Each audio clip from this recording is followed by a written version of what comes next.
जश्न आज़ादी मुबारक हो। अस्सलाम वालेकुम एंड वेलकम टू जोर का जोड़ जश्न आज़ादी स्पेशल। एक ऐसा दिन जिसमें जोश और जज्बा वलवला अपने मुल्क के लिए बहुत ज़्यादा होता है। ग्रीन और वाइट जगह जगह दिखता है, यानी पाकिस्तान का परचम पूरे शहर में सजा हुआ होता है, पूरे मुल्क में सजा हुआ होता है। और पाकिस्तान को फ़ख्र दिलाने वाले हमारे एथलीट्स भी होते हैं जो जगह जगह जाकर अलग अलग प्लेटफॉर्म पर पाकिस्तान का नाम रोशन करते हैं और पाकिस्तान का फ़ख्र बनते हैं। ऐसे ही कुछ एथलीट्स आज हमारे साथ मौजूद हैं, यानी फ़ख्र पाकिस्तान आज हमारे साथ मौजूद हैं। मगर उनके साथ साथ हमारे कुछ सीनियर प्लेयर्स भी हैं, हमारे कुछ सीनियर क्रिकेटर्स भी हैं जिन्होंने आपके लिए 14 अगस्त का पैगाम भी पहुँचाया है। तो सबसे पहले हम अपने इन फ़ख्र पाकिस्तान को इंट्रोड्यूस करवाते हैं। ये जो हमारे साथ पहली दो गेस्ट बैठी हैं, इनसे तो मैं ज़रा बच के रहूँ बिकॉज़ ये हमारे पाकिस्तान की मार्शल आर्टिस्ट हैं, तैयबा एंड सुम्बुल फातिमा। अस्सलाम वालेकुम and welcome to the show. जश्न आज़ादी मुबारक हो। खैर मुबारक आपको भी, पूरे पाकिस्तान को जश्न आज़ादी मुबारक। आगे बढ़ते हैं, अगले गेस्ट को इंट्रोड्यूस करवाते हैं। तो मेरे साथ जो अगली गेस्ट मौजूद हैं, वो हम जब बात करते हैं पाकिस्तान में टेनिस की बात करते हैं तो आपके जहन में आता है एसामुल हक, सबसे पहला इनाम ऑब्वियसली। एसाम इस वक्त जो है वो टेनिस फेडरेशन के लिए बहुत अच्छा काम कर रहे हैं, बट देन वो कहते हैं ना, it runs in the blood. So हमारे साथ जो टेनिस प्लेयर मौजूद हैं, तमगा इम्तियाज़ जीती हुई हैं, उशना सुहेल। अस्सलाम वालेकुम and welcome to the show Ushna. Thank you. ये हमने मार्शल आर्ट्स की तरफ देख लिया, टेनिस की तरफ देख लिया, देन पाकिस्तान का नेशनल गेम बड़ा उसके लिए चर्चा होता है। क्या वो ग्लोरी थी पाकिस्तान के नेशनल गेम की, क्या वो ग्लोरी वापस आ सकती है? और उस ग्लोरी को वापसी देखने के लिए ऑब्वियसली हमें यूथ पे इन्वेस्ट करना पड़ेगा। सो पाकिस्तान यूथ हॉकी टीम के कैप्टन यानी अंडर 18 के कैप्टन अदील अफजल हमारे साथ मौजूद हैं। अदील, अस्सलाम वालेकुम and welcome to the show. Thank you. कैसे? जश्न आज़ादी मुबारक हो आपको भी जश्न आज़ादी मुबारक हो। शुक्रिया। एंड देन जो अगले गेस्ट हैं हमारे, उनसे तो मैं पूछना चाहूँगी, ये इतना गोल्ड छुपा के का रखा है बिकॉज गोल्ड मेडल्स पे गोल्ड मेडल्स, इतनी भरमार गोल्ड मेडल्स की। एंड जब जब वो कहीं कंपटीशन में उतरे हैं तब तब सबको पता था कि हाँ जी, गोल्ड मेडल आने वाला है और पाकिस्तान का नाम रोशन होने वाला है। इसीलिए उनको रुस्तम पाकिस्तान कहा जाता है। इनाम बट हमारे साथ मौजूद है। इनाम, अस्सलाम वालेकुम and welcome to the show. बहुत शुक्रिया, थैंक यू वेरी मच।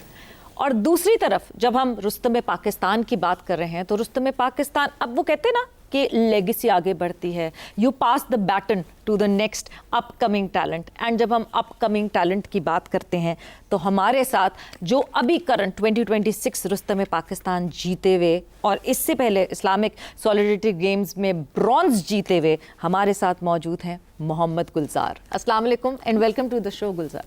वालेकुम अस्सलाम, बहुत शुक्रिया। और जश्न आज़ादी मुबारक हो आपको भी। सो यस, ये एक पूरा हमारा गुलदस्ता जो हमारे साथ मौजूद है, हमारे ये एथलीट्स जिन पे हमें बहुत फ़ख्र है, क्योंकि चाहे हम उतनी रिकग्निशन दें या ना दें, ये ऐसा धावा, वो कहते हैं ना, दरवाज़ा तोड़ एंट्री ऐसी करते हैं कि रिकग्निशन तो मिलनी ही मिलनी है, क्योंकि पाकिस्तान इनके साथ पाकिस्तान का नाम अटैच है और ये पाकिस्तान का नाम जगह जगह जाकर रोशन करते हैं। But before I start any conversation with all of them, जोर का जोड़ की एक फैमिली जो कि रेगुलरिटी में आपको पता है कि वो फैमिली अगर आज यहाँ इस सेट पे नहीं मौजूद, मगर वो हमारे दिल में मौजूद है और हमारे साथ डिस्टेंट में कहीं ना कहीं मौजूद है। सो 14 अगस्त की जो ब्लेसिंग्स हैं या जो मुबारकबाद है आप सबको देने के लिए जोर का जोड़ के पहले फैमिली मेम्बर शाहिद खान आफरीदी क्या कहते हैं, आइए आपको सुनाते हैं और दिखाते हैं।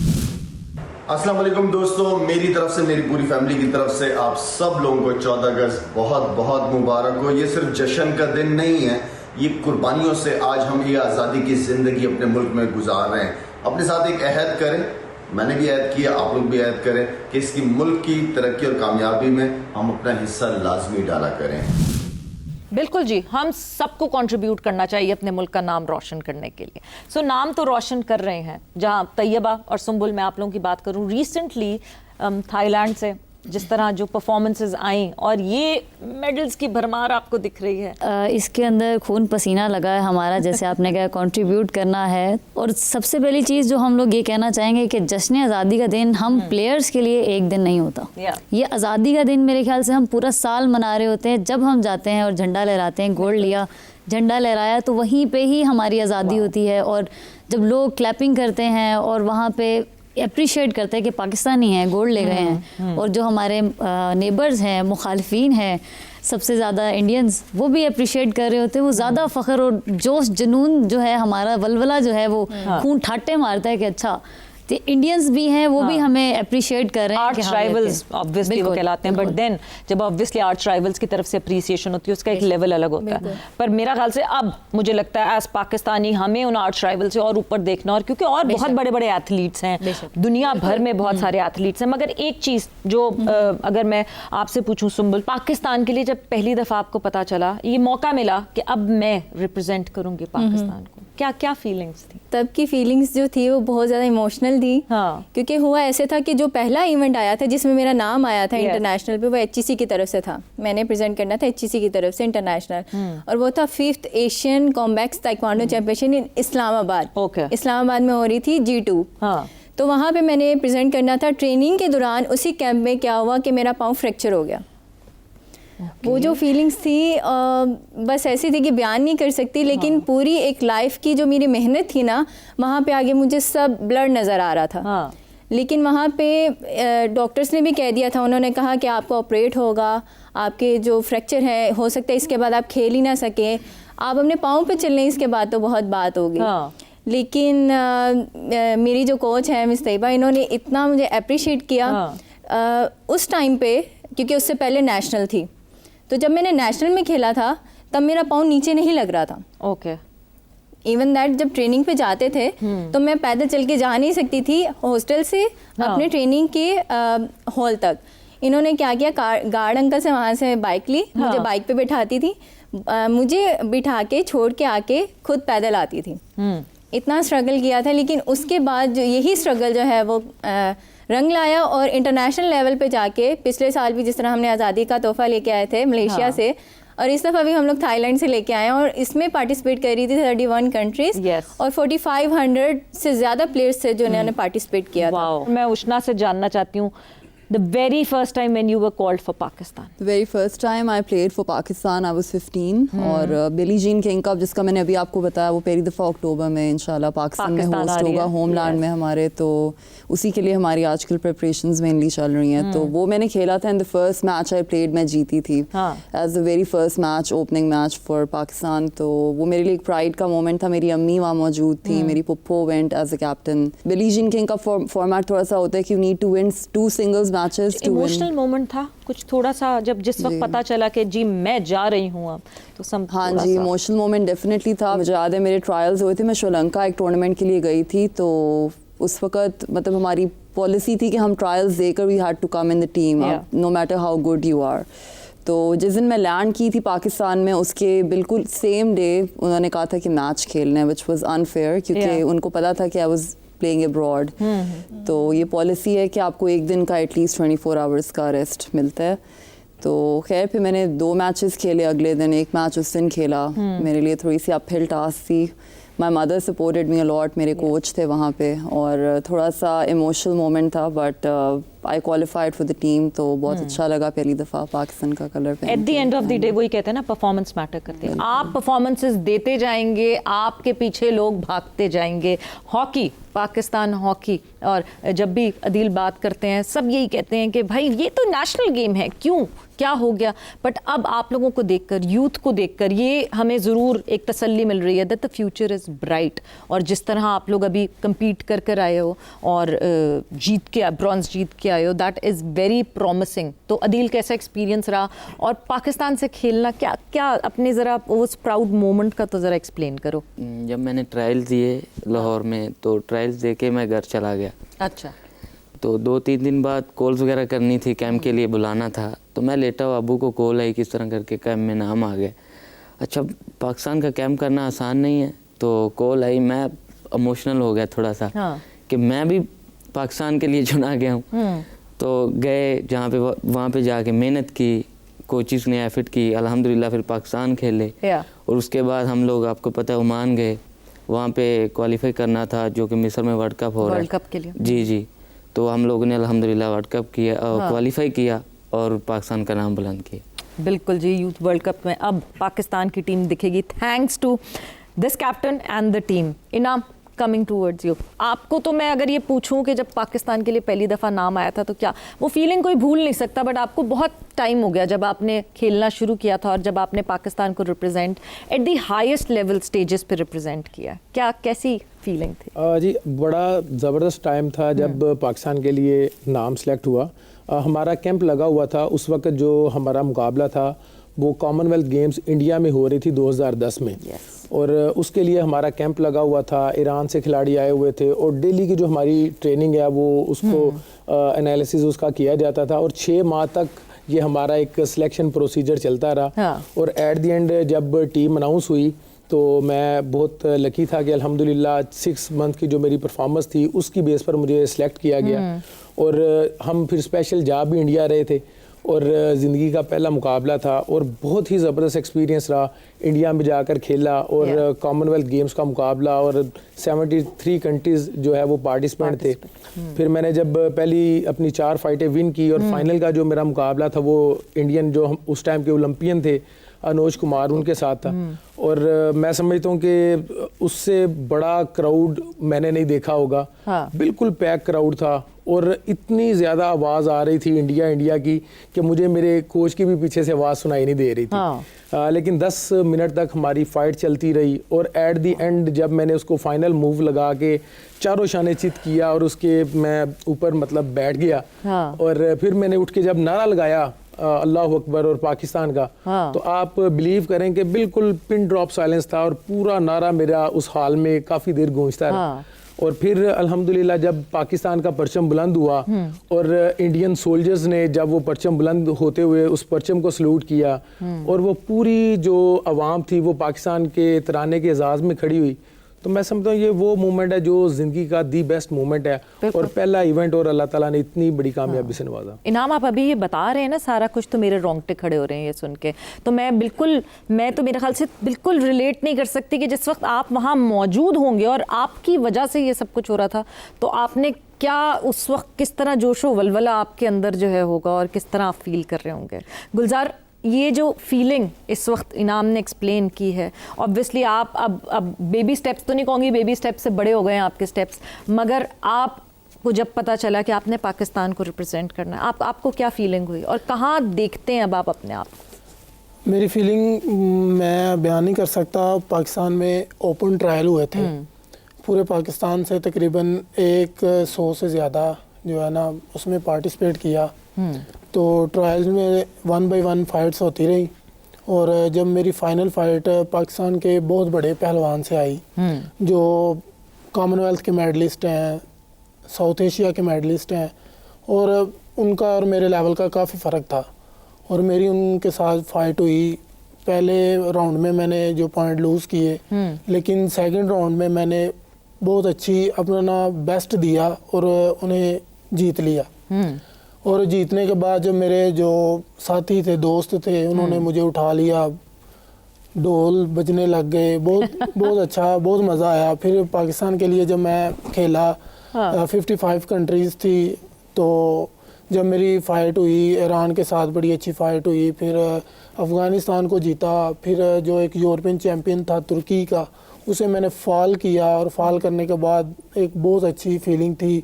हाँ। फिर उसी तरह झंडा पकड़ के मैंने रिंग में चक्कर लगाया तो मुझे ऐसे लगा कि मैंने पाकिस्तान के लिए एक बड़ा अच्छा मोमेंट बना दिया और वो मेरे लिए सबसे खुशी का दिन था। बिल्कुल, पाकिस्तान का झंडा पकड़ के वो कहते हैं ना लैप ऑफ ऑनर लेना। तैयबा, आपकी वो पहली फीलिंग्स? 2018 में मुझे कॉल आई जी, मेरे कोचेस ने कॉल की, नेपाल हमने जाना है तो सेलेक्ट हो गई हैं, आपकी सिलेक्शन हुई है। मैंने कहा ओके। फिर लेकिन वो हमारी फ़ंड्स की चीज़ें चलती हैं तो उन्होंने कहा था स्पॉन्सर जो है आपको खुद करना पड़ेगा। बहरहाल तब तो मैं बच्ची थी ना, इतना था, और ऑब्वियसली फैमिली भी कितना सपोर्ट करती। हाँ। नहीं हो पाया, बड़ी डिसहार्ड हुई, फिर नेशनल्स खेली। 2019 में ऐसा था कि ईरान में हमारा इवेंट था और पाकिस्तान टीम से फ़ीमेल जो थी मैं हुई थी सेलेक्ट और 2-3 और लड़कियाँ थी जो बजट की वजह से नहीं जा पाई, लेकिन मेरा था अहद कि मैंने जाना है। तो खैर मैंने अपनी तरफ से पूरी बेस्ट की, बाबा से कहा कितने हो सकते हैं, अपनी सेविंग की हुई थी क्योंकि मुझे पता था कि मैं तो नेशनल चैम्पियन हूँ, अब सिलेक्शन तो आएगी अगले साल, तो इतना मुझे कॉन्फिडेंस था। तो फिर अपने फ्रेंड से लास्ट मोमेंट पर फ्रेंड से लिया, फैमिली से लिए, कुछ पैसे जोड़े और वो किए जितने हो सकते थे। उस वक्त तो ज़माना भी थोड़ा कम था। तो जब हम लोग ईरान पहुँचे हैं, मुझे आज भी याद है वहाँ जाके मैं ज़िंदगी में पहली दफ़ा अपने घर से दूर 10 दिन का इवेंट खेलने गई थी। मैं अभी स्ट्रॉन्ग लगती हूँ। बचपन का मेरे इंसिडेंट ऐसे ही है, मैं बहुत मम्मी डैडी थी। तो मैं अभी कभी कभी हो जाता है। लेकिन वहाँ पहुंची तो कुछ जो कोच एक दूसरे साथ गए हुए थे, उन्होंने मुझे बातें सुनानी स्टार्ट कर दी। तुमने तो पैसे पूरे नहीं किए, तुम तो क्या ही चैंपियन, मेरी बच्ची जो है वो चैंपियन है, वो ऐसे है वैसे है। मैं ठीक, मैंने वहाँ ट्रेन के अंदर हम जब पहुँचे थे, मैंने अपने हेड डाउन किया, नासिम थी ना कुछ बच्ची थी, रोने लग गई। मैं रोते हुए वहाँ पहुँची और क्योंकि मैं कोचिंग फील्ड में भी थी 2016 से, मैं बच्चों को ट्रेनिंग करवाती थी। क्योंकि सर बशीर भट्ट जो थे वो मुझे साथ कोचिंग पे रखते थे, क्योंकि प्लेयर अच्छी थी, उन्होंने बहुत सपोर्ट किया मुझे। तो अब वहाँ पे जब गए ईरान में, तो वहाँ पता लगा जी फीमेल कोच ही अंदर जा सकती है, वहाँ पे मेल कोच अलाउ नहीं है। तो वो एजाज़ भी मुझे ही दिया गया और मैंने सारा टैकल किया। और अल्लाह की तरफ से जब सबकी मैंने की है कोचिंग की, तो वो सब ब्रॉन्ज हो गई, कोई सिल्वर हो गई, सिल्वर नहीं सॉरी ब्रॉन्ज हुए। और लास्ट वाली जो थी वो ब्रॉन्ज भी नहीं हो रही थी, उसके लिए फ़ाइट की, उसे मैट पे खड़ा किया कि ना करो, चीटिंग हो रही है, आप वेट करो। वेट किया, फिर उन्होंने कहा हाँ ठीक है, वैलिड पॉइंट है, जब मैंने कार्ड उठाया। अब लास्ट में मेरी फ़ाइट आ रही है, उस दौरान में बहुत ज़्यादा पैक थी, मेरी फ़ाइट्स जब चल रही थी साथ साथ इनकी फ़ाइट।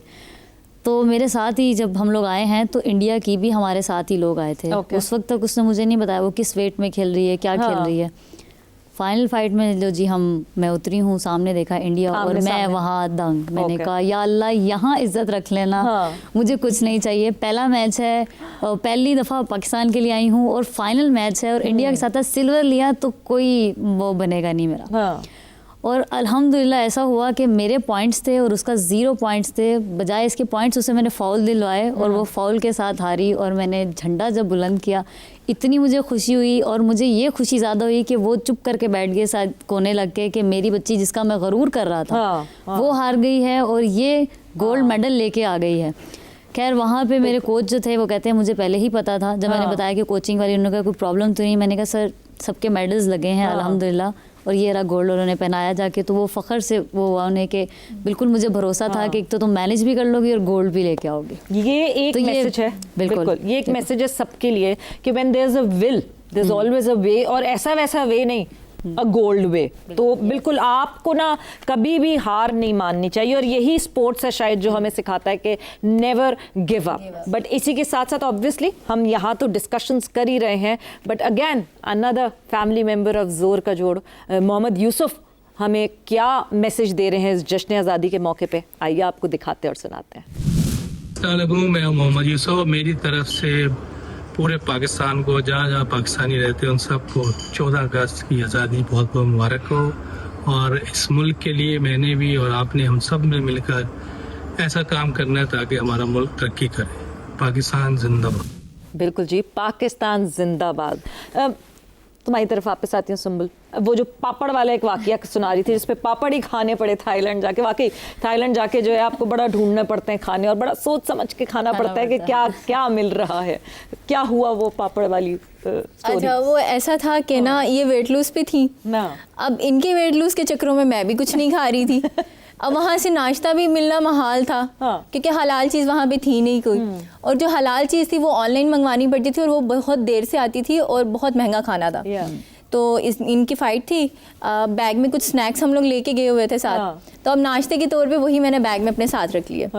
अब जब अंदर गए हैं तो फिर जारी सी बात है भूख लग गई। वो निकाल के जब हमने खाना स्टार्ट किया तो वो सिख थे कुछ इंडिया के, तो उन्होंने जब देखा उन्होंने कहा आपकी फ़ाइट है, आप लोग तो पापड़ खा रही हो, कुड़िए तो पापड़ खा के फ़ाइट खेलनी है। तो वो एक ना बड़ा फ़नी मोमेंट था। हाँ भाई, ये सब लिख लें कि पापड़ वैसे टाइक्वांडो के लिए स्पेशली डाइट नहीं होती है, बट यस, लेकिन जब गोल्ड लाना होता है तो पापड़ से भी आ ही जाता है। पापड़ से भी आ जाता है, बिल्कुल ऐसा ही है। उष्णा, आपके साथ कभी कोई ऐसा इंसिडेंट जहां इंजरी हुई हो किसी बड़े इवेंट से पहले, और उसके बाद आपने कहा हो कि बस अब गया मेरा करियर?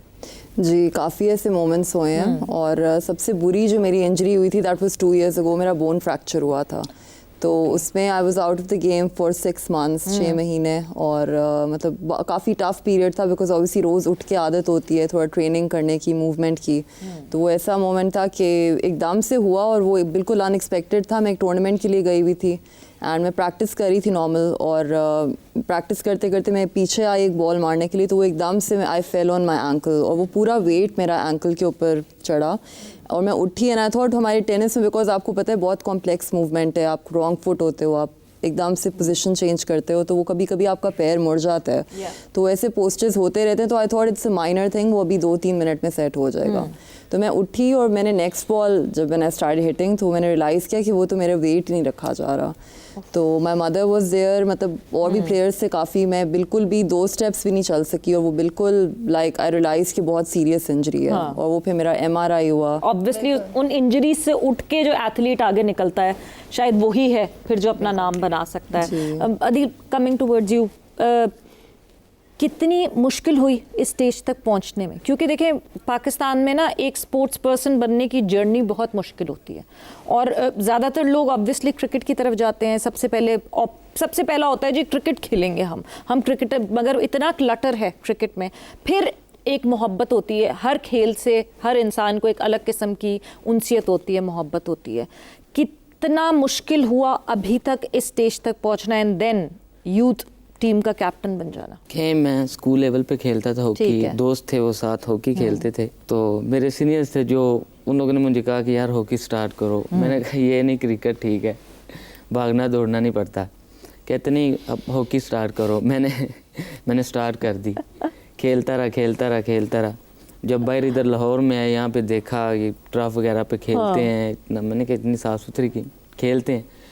वो खेलते आज देखे कि मैं पाकिस्तान टीम का कप्तान बन गया हूँ। जो भागने दौड़ने से डर रहा था कि मैं क्रिकेट खेल लेता हूँ, भागना दौड़ना कम पड़ता है। जी बात है कि शौक पड़ गया। सब में वो पोटेंशियल होता ज़रूर है मगर सब में उतनी हिम्मत नहीं होती कि मैं अकेले करूँगा। इनाम बट की स्ट्रगल क्या थी और कितनी दफ़ा ऐसा हुआ कि आपने कहा कि नहीं अब नहीं हो पाएगा, अब नहीं हो सकता ये? मैंने जब आगाज़ किया उस वक्त से अगर मैं अब तक बात करता हूँ तो जिस दिन मैं ट्रेनिंग नहीं करता तो आप काउंट कर सकते हैं फिंगर्स पे कि 15 साल 20 साल में कुछ 15-20 छुट्टियाँ भी नहीं हैं। तो इतना जब आप पैक ट्रेनिंग करते हैं और फिर हमारा क्योंकि जो रेसलिंग है उसमें ये होता है कि आपको 2 से 3 सेशन डेली करने पड़ते हैं। क्योंकि बहुत ज़्यादा इसमें टेक्निकल चीज़ें आती हैं। फिर आपका स्टेमिना बड़ा अच्छा होना चाहिए, आपकी पावर बड़ी अच्छी होनी चाहिए। तो काफ़ी चीज़ों का, काफ़ी गेम्स का मिक्सर जब होता है तो फिर आप अच्छे रेसलर बनते हैं। अपनी इस गुफ्तगू को यहाँ पे थोड़ी देर रोकते हैं क्योंकि हम जा रहे हैं एक ब्रेक पर और ब्रेक से वापस आएंगे तो अपनी गुफ्तगू को यहीं से आगे बढ़ाएंगे। पाकिस्तान जिंदाबाद। जश्न आज़ादी मुबारक हो एंड वेलकम बैक टू जोर का जोड़ जश्न आज़ादी स्पेशल। बहुत ही मज़े की हमारी डिस्कशन हो रही है हमारे मेहमानों के साथ और हमारे क्रिकेट के कप्तान जिन्होंने पाकिस्तान के लिए T20 वर्ल्ड कप जीता, वो क्या कहते हैं आज इंडिपेंडेंस डे के मौके पर। आइए आपको सुनाते और दिखाते हैं। अस्सलाम वालेकुम, मैं हूं यूनुस खान। मेरी तरफ से हमवतन पाकिस्तानियों को पाकिस्तान की 79th इंडिपेंडेंस डे की बहुत मुबारकबाद। हमें हमारा वतन बहुत सारी कुर्बानियाँ देने के बाद हासिल हुआ है। हमें अपनी मेहनत और ईमानदारी के साथ पाकिस्तान को और मजबूत बनाना है। इंशाल्लाह पाकिस्तान जिंदाबाद। थैंक यू यूनुस, बहुत बहुत शुक्रिया यूनुस खान साहब का। कोई इंटरेस्टिंग सा वाकया? अदिल, हम लोग ना अंडर 18 एशिया कप खेलने गए चाइना। ठीक है। तो वहाँ पे वो लोग, हम हॉस्टल में गए तो वो हमें ना कार्ड वगैरह देते हैं, स्कैन करते हैं तो वो ओपन। अच्छा, वो स्कैन तो मैंने कर लिया। अब मैं जब इन हुआ ना तो मुझे पता नहीं था कि वो स्कैन करने के बाद लाइट ऑन होगी। अच्छा। अब मैं वो घंटा वहाँ पे बैठा रहा हूँ तो मेरा दोस्त आया, वो थोड़ा सा पंजाबी टाइप, वो कहता है अब इतने ही बैठे हैं ले तक। मैंने कहा यार ये पता नहीं कैसे जलना है। उसने ऐसे ही करते करते वो कार्ड लगा दिया, स्कैन कर दिया, वो लाइटें ऑन हो गई। जी तो मुझे कहता है यहाँ इतने साया है तो मैं बाहर चला गया। कोई इंटरेस्टिंग वाकया आपके पास? इनाम? मैं जब वर्ल्ड चैंपियन का हमने टाइटल जीता जी, तो मैं मोस्टली ये करता हूँ कि जब भी हम ट्रैवल कर रहे होते हैं तो काफ़ी लंबा ट्रैवल करना पड़ता है तो मैं अपनी मसाज गन और डिफरेंट जो इक्विपमेंट है वो मेरे पास ही होते हैं। तो उसमें मेरा मेडल भी था, मसाज गन भी थी और मुख्तलिफ चीज़ें थी। तो जब हम वो सिक्योरिटी से गुजरे तो वो सिक्योरिटी वालों ने मतलब वहाँ पे ना ये कहा जी किसका बैग है, और उन्होंने बैग रोक लिया। तो वो एक देखे वहाँ से स्कैनर से, उसने वो कॉल की, वो 2-3 और आ गए, तो फिर कॉल की, वो 2-3 और बंदे आ गए। तो मैं बड़ा परेशान, यार किसी ने कोई चीज़ तो नहीं डाल दी, लेकिन बैग तो मेरे पास था। हाँ। और एट द एंड जब उन्होंने वो देखा ना स्कैन, तो मुझे कहते हैं ये क्या है इस तरह से मैंने उसको बताया मसाज गन है वो। फिर उन्होंने कहा बैग खोलो। जब खोला और अंदर से मेरा गोल्ड मेडल भी निकला, तो वो सारे इतने ज्यादा इंस्पायर हुए। वो कहते यार ये जो इवेंट है, हम इसके लिए तो बहुत ज्यादा एक्साइटेड थे कि ये हमारे मुल्क में हो रहा है, तो आप वर्ल्ड चैंपियन और इसको खेलने के लिए आए हो। फिर उन्होंने वो तस्वीरें बनाई, बल्कि वो मसाज गन पकड़ के उन्होंने वो तस्वीरें बनाई। तो बड़ा जबरदस्त, बड़ा वहाँ पर हमने एंजॉय किया इस चीज़ को। एक और इंटरेस्टिंग वाकया थाईलैंड की रिसेंटली अभी बात करती हूँ, तो ट्रिप बहुत अच्छा रह गया। बाकी सब कुछ रिस्पॉन्सिबिलिटी मेरी होती है और हर चीज़ मैं ही देखती हूँ। तो जब हम एयरपोर्ट पे पहुँचे अंदर, तो मैंने देखा सेल्फ सर्विस पे वो ना टैग्स लगा रही थी बैग पे। ठीक है। अब खैर मैंने इसको बोला, मैंने कहा तुम ना, मैं टैग लगवाती हूँ, तुम यहाँ रुको। अब मुझे याद आया, उसने बोला पासपोर्ट तो हैंड कैरी में से लॉक किया हुआ है। अब मैंने खोला, मैंने कहा तुम इसके पास खड़ी हो कि लाइन में क्यों, मैंने ये ना कोई हो। अब ये खड़ी होती है वहाँ बैग के पास और उससे लगवाने की करती है, पासपोर्ट दे रही है। मैंने इसे पासपोर्ट दिया, इसने उसको बोला अच्छा मैं इससे लगवा रही हूँ, आप लाइन में जाओ ना। मैंने कहा ओके, मैं लाइन में चली गई वहाँ पे। अब मैं वहाँ पे वेट कर रही हूँ, मैंने कहा ये लड़की अभी तक आई नहीं, इतनी देर हो गई है। मैं दूर से देखूँ, मैंने कहा शायद दोबारा लाइन में लग गई है, ये आए ना। और वहाँ मेरी आधी हवाइयाँ तो वहीं उड़ गई। मैंने फिर वो एक आंटी को फिर मजबूरन में कहा, क्योंकि अलाउ नहीं है किसी को बैग को, तो कुछ भी है। मैं निकल के बाहर गई और मैंने उस लड़की से पूछा कि वेयर इज माय सिस्टर, जो यहाँ थी। पहले लाइन में देखा नहीं है। अब मैं वहाँ पूरी पैक, मैंने कहा पासपोर्ट इसके पास, लड़की को यहाँ से कोई गायब करके ले गया। खैर वो उससे फिर मैंने पूछा, मैंने कहा मेरी सिस्टर कहाँ है, सेम ड्रेसिंग थी। फिर उसने एकदम से इशारा किया वो सामने। जब मैंने सामने देखा वहाँ ना कोई रश, और ये बैग को वहाँ सबमिट करवा रही है। और मैं जाके से पूछ रही हूँ, जब तुम यहाँ पे ये जमा करवा रही हो, वो हैंड कैरी लेके मैं लाइन में क्या करी? नहीं टिकट मिलेगी। मैंने कहा टिकट भी यहाँ मिलेगी। और उस वक्त मैंने इसको इतना सुनाया, वो जो साथ खड़ी हुई थी थाईलैंड की लड़कियाँ, उनको समझ आ गई कि भाई ये कुछ करके आई है। और मैंने डांट पड़ रही है, डांट बहुत ज्यादा पड़ी है। और लिटरली इसने नहीं देखा कि हम कहाँ पे एयरपोर्ट पे हैं, मेरी जान, मेरी कलर पे मुझे उठ गया हुआ था कि बस आखिरी मोमेंट पे हम गए ना। मेरा, और उससे पहले ये मैंने मोबाइल के साथ भी कर चुकी थी। एक तो साथ घूमने का ये फायदा तो है कि ठीक है आपस में जो है वो कजन सिस्टर्स, मगर ये नुकसान भी है ना कि वो बड़ी है तो डांट पड़ती रहती है हर वक्त। वो तो पड़ती रहती है इसको। कभी कभी इन्हीं बातों पे लड़ाई भी हो जाती है। अच्छा, ओ वो पार्ट एंड पार्सल है, कोई बात नहीं, वो होते रहते हैं। वो भी आप ही सुना। उष्णा, एनी इंटरेस्टिंग? अभी चाइना में जो एशियन गेम्स रिसेंटली हुई हैं, उसमें मुझे याद है अभी एक इंसिडेंट था। I was with a couple of other athletes. हम लोग बोर हो रहे थे वैसे, एक अपार्टमेंट वी वर शेयरिंग, तो हम निकल गए वैसे ट्रेन पे कॉफ़ी पीने। तो अब हमारे कोचेस को हमने बताया हुआ था, बट वो ये थोड़ी सी मिसकम्युनिकेशन हुई कि वो साथ में आए, हम एक शॉप पे थे और फिर हम वो होते ना ग्रुप अलग हो गया। और हम एक्सपेक्ट कर रहे थे कि वो हमें कहीं मिलेंगे और वो एक्सपेक्ट कर रहे थे कि ये मीटिंग पॉइंट है, तो वो एक मिसअंडरस्टैंडिंग हो गई। तो हमें नहीं पता था, हम अपने जोन में बस मैं और जो मेरे साथ 2 फ्रेंड्स थे, हम लोग कॉफ़ी शॉप पे जाके उधर बैठ गए और हम आराम से 2 घंटे गप्पे मार के सारा कुछ करके हम वापस विलेज वापस आए। तो हम थोड़ा सा स्ट्रगल हुआ था, क्योंकि आपको पता है वहाँ कम्युनिकेशन प्रॉब्लम होती है। तो वापस आए तो प्रॉपर ना वो एक माहौल बना हुआ था टेंशन वाला। हमारे कोच भी थे, फिर मैनेजर, उन्होंने डांटा काफ़ी कि किधर गए तुम लोगों ने। हमने कहा कि सर हमें लगा था कि वो वापस विलेज में ही मिल रहे हैं। उन्होंने कहा नहीं ये मीटिंग पॉइंट था ये वो। तो वो पता चला उन्होंने पुलिस को कॉल किया। मतलब ये वांटेड कि आप लोगों के ना बैनर्स लगने वाले थे, लॉस्ट इन चाइना। स्ट्रेस में काफ़ी गुजरा था, काफ़ी ऑन एंड ऑफ। स्ट्रेस को अब जब आप आके देखते हैं ना, तो वो आपके लिए एक इंटरेस्टिंग वाकया हो जाता है। इन दैट मोमेंट बहुत पैनिक होते हैं, लेकिन फिर बाद में जब आप सोचते हो, जब फ्यू वीक्स गुजरते हैं, तो आप आपकी मेमोरी बन जाती है, वो आपकी यादगार एक चीज़ बन जाती है, वो एक मेमोरी आप जो है वो लेकर आते हैं उस इवेंट से। और इसी के साथ साथ फिर यहाँ पे जो यहाँ बैठी हुई डिस्कशन हो रही है उसको हम ब्रेक लगाएंगे, मगर हम ब्रेक पर नहीं जा रहे हैं। हम फिर से अपने जोर का जोड़ के एक और फैमिली मेंबर को याद करना चाहते हैं, क्योंकि उन्होंने भी स्पेशली 14 अगस्त के मौके पे जो है वो हमारे लिए एक मैसेज भेजा है। तो मुश्ताक अहमद साहब क्या कह रहे हैं 14 अगस्त पे, आपको दिखाते और सुनाते हैं। बिस्मिल्लाहिर्रहमानिर्रहीम, अस्सलाम वालेकुम। मेरी तरफ से तमाम अहले वतन पाकिस्तानियों को और ओवरसीज़ पाकिस्तानियों को जश्न आज़ादी मुबारक हो। ये मुल्क अल्लाह ने हमें अपने नाम के ऊपर दिया है, ला इलाहा इल्लल्लाह के ऊपर मिला है। इस पर सबसे पहले हमें अल्लाह का शुक्र अदा करना चाहिए कि हमें आज़ाद कौम और आज़ाद मुल्क अता किया है। और इस मुल्क की इज़्ज़त और इसकी पहचान के लिए हमें जस्तजू करते रहना चाहिए, अपना अपना रोल अदा करते रहना चाहिए, और हमेशा अपने नेशनलिज्म के ऊपर पॉजिटिव बात करनी चाहिए, पॉजिटिव बात सुननी चाहिए। मे अल्लाह ब्लेस पाकिस्तान। पाकिस्तान के तमाम अदारों को अल्लाह अपने हिफ्ज़-ओ-मान में रखे ताकि वो हमें इसी तरह सर्व करते रहें। अल्लाह पाकिस्तान को हमेशा अमन का, सुकून का, इस्लाम का गहवारा बनाए। पाकिस्तान जिंदाबाद। आमीन। अपनी इस गुफ्तगू को यहाँ पे थोड़ी देर रोकते हैं क्योंकि हम जा रहे हैं एक ब्रेक पर, और ब्रेक से वापस आएंगे तो अपनी गुफ्तगू को यहीं से आगे बढ़ाएंगे। पाकिस्तान जिंदाबाद।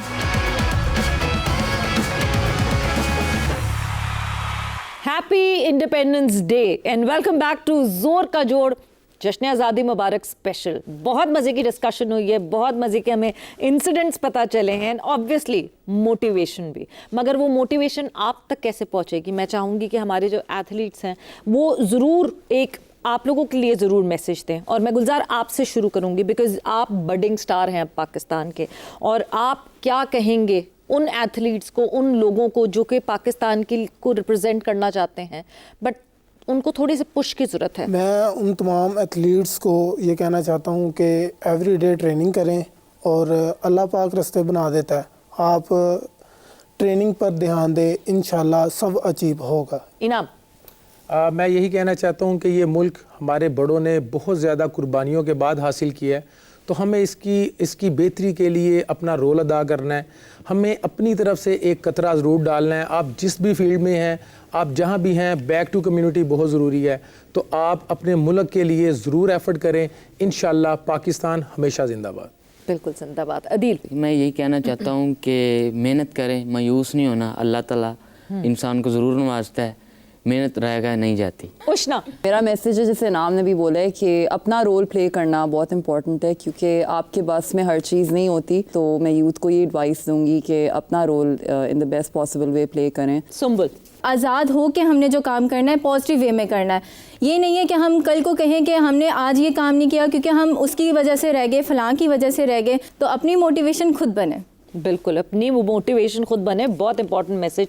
तैयबा। किसी भी फील्ड में अगर आप करना कुछ भी चाहते हैं तो कोई भी आपको रोकेगा नहीं। बिल्कुल। तो जो हम यहाँ कहते हैं, सबसे स्पेशली मैं एथलीट से बात करना चाहूँगी। वो एथलीट्स कहते हैं कि जी हमें सपोर्ट नहीं मिलता, हमें सपोर्ट दिया जाए तो हम बाहर जाएंगे। इनको ज़्यादा सपोर्ट मिलती है या फेडरेशन देती है या पाकिस्तान देता है, तो हमें भी कोई सपोर्ट नहीं दी गई थी। लेकिन अल्लाह का जो साथ है वो बेशक है, आपकी अपनी मोटिवेशन है। खुद ही को कर बुलंद इतना कि हर तकदीर से पहले खुदा बंदे से खुद पूछे, बता तेरी रज़ा क्या है। और यही मैसेज हमारे सारे एथलीट्स ने दिया है कि मेहनत करने से कभी डरो ना, अपने जोश और जज्बे से मेहनत करते रहो पाकिस्तान का नाम रोशन करने के लिए, और रास्ता ऊपर वाला खुद बनाएगा आपके लिए। इसी के साथ जोर के जोड़ का वक्त यहाँ पे ख़त्म हुआ, बट 14 अगस्त है और मिली नगमा ना हो, ऐसे कैसे हो सकता है। तो आप लोग अपना ख्याल रखें। Savera Pasha and all the athletes signing off. Take care, bye bye, अल्लाह हाफिज। ऐसी ज़मीन और आसमां, इनके सिवा जाना कहाँ, बढ़ती रहे ये रोशनी, चलता